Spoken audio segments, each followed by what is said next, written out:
সবার সাথে ফোন করবে, সবার সাথে কথা বলবে, সবাইকে কমফোর্ট জোনে নেবে, এটা স্বাভাবিক, এটা অস্বাভাবিক কিছু না। কিন্তু এমন কোনো আচরণ করা উচিত না যে যদি পাবলিক পারসেপশন হয়ে যায় যে অমুক দলকে উনি ফেভার করে, আইদার এটা এনসিপি কে উনি ফেভার করে, এটা মানুষ মনে করে, এটা তো খারাপ ওনার জন্য।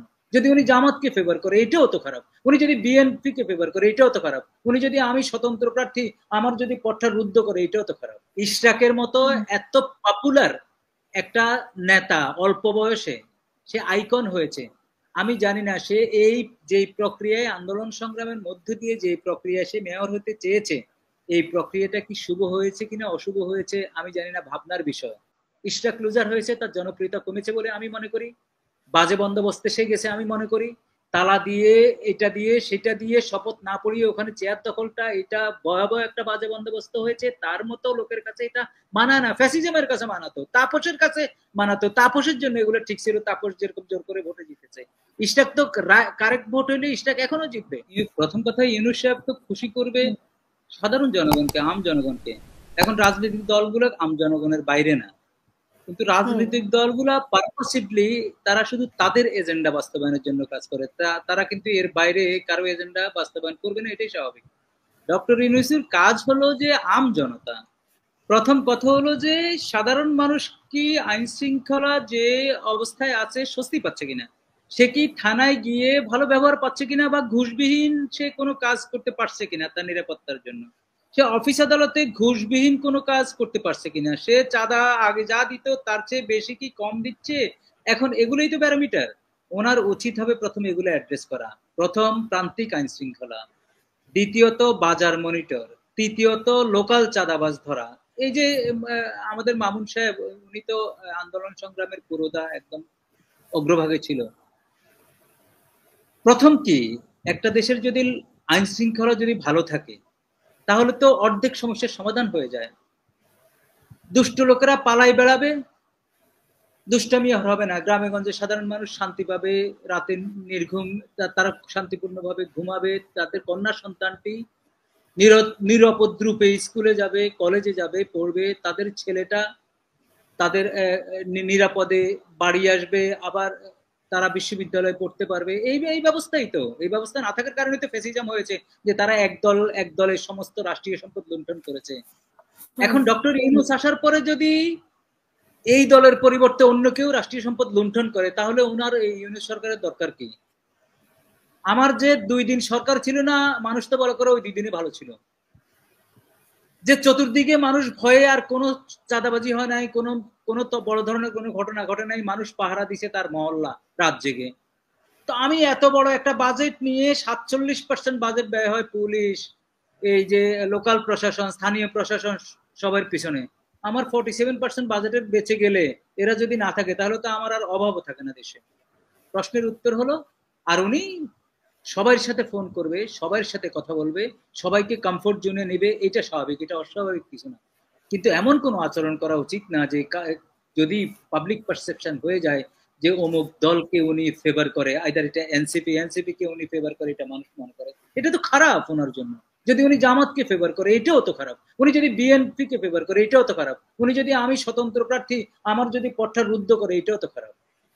অর্থাৎ অ্যাড্রেস করতে হবে। এবং ওনার এত সমর্থন নিয়ে আসার পরেও অথর্ব লোকজন নিয়ে বসে উনি যে সুযোগগুলো নষ্ট করছে, সেটার জন্য উনি একদিন দায়বদ্ধ হবেন না? বিবেকের কাছে তো হলো তো দায়বদ্ধ হবেন ভাই। কেউ যদি নাও, আমাদের দেশে বড়দের বিচার করা যায় না।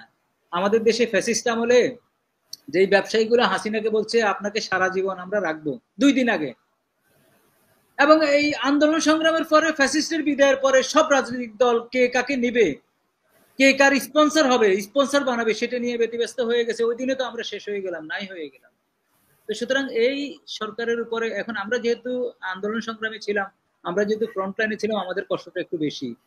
মনিরুজ্জামান ভাই বলছে যে মামুন সাহেবও তো বলছে যে বহিষ্কারের পরে নিচে লেখা আছে ওদের গ্রেপ্তার করলে আমরা এই ব্যাপারে কোনো তদবির করব না। তো গ্রেপ্তার হচ্ছে না কেন? লোকাল প্রশাসন উপরে ইউনিট সরকারের নিয়ন্ত্রণ নাই। লোকাল প্রশাসন মনে করে কালকে বিএনপি ক্ষমতায় যাবে, বহিষ্কার করলো, সকালে বহিষ্কার করে বিকালে ফুলের মালা দেয়। এই ধরনের এক্সাম্পল আছে। এই এক্সাম্পলের কারণে ওরা বলে যে বাবা আমরা টাচ করব না। অর্থাৎ এখানে একটা ফেইলিওর হয়েছে, এটা নিয়ে আর আলাপ আর কি করব। আর আপনার সেকেন্ড প্রশ্ন যে ইশরাক সাহেব, দেখেন ইশরাক সাহেব একটা কম্পিটেন্ট কোর্ট, বিচার কি হয়েছে অবিচার কি হয়েছে সেটা ইরেলেভেন্ট। কম্পিটেন্ট কোর্টে উনি কিন্তু মেয়র, ওনাকে নিয়ে এই সরকার, আইন মন্ত্রণালয় বলেন, আপনার নির্বাচন কমিশন বলেন, স্থানীয় সরকার বলেন, এবং ইশরাক হিমসেলফ, যা হচ্ছে সবাই লুজার হচ্ছে। ইশরাকের মতো এত পপুলার একটা নেতা অল্প বয়সে সে আইকন হয়েছে। আমি জানি না সে এই যে প্রক্রিয়ায় আন্দোলন সংগ্রামের মধ্য দিয়ে যে প্রক্রিয়া সে মেয়র হতে চেয়েছে, এই প্রক্রিয়াটা কি শুভ হয়েছে কিনা অশুভ হয়েছে আমি জানি না, ভাবনার বিষয়। ইশরাককে আমিও পছন্দ করি, তার সাহস, তার মানে এখানে ডেডিকেশন। আমরা আসলে কার দোষ দেখবো? ইশরাকের দোষ দেখবো নাকি যে তাকে শপথ নিতে দেয়নি তার দোষ দেখবো? দোষী সবাই কেন? যেই প্রক্রিয়ায় ইশরাকের এই ট্রাইব্যুনালের মামলাটা হয়েছে, মামলাটার বিচার সমাপ্ত হয়েছে, একদম বাজে প্রক্রিয়া, বাজে বন্দোবস্ত, এই প্রক্রিয়া না যাওয়াই উচিত ছিল। এরপরে আসেন যেই প্রক্রিয়ায় তাকে একটা কম্পিটেন্ট কোর্ট যখন ঘোষণা করলো, সে কোর্ট দ্বারা ঘোষিত একটা মেয়র, স্থানীয় সরকারের উচিত ছিল তাকে শপথ পড়ানো, কারণ স্থানীয় সরকার তো নো বলতে পারবে না। যেখানে ইলেকশন কমিশন গ্যাজেট প্রকাশ করেছে, এই বিতর্ক থাকতে পারে।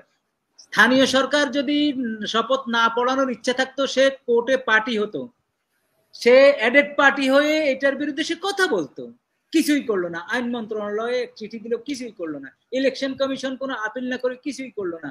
লেজে গোবরে পাকিয়ে হাইকোর্ট হলো, অ্যাপিলেট কোর্ট হলো, এখন এসে যেই মানুষের সাফারিংসটা, আলটিমেট সাধারণ মানুষ সাফার হচ্ছে, এই সাফারের জন্য দায়িত্ব ইউনিয়ন সরকার, স্থানীয় সরকার, আইন মন্ত্রণালয়, নির্বাচন কমিশনার এবং ডক্টর ইশরাক হিমসেলফ।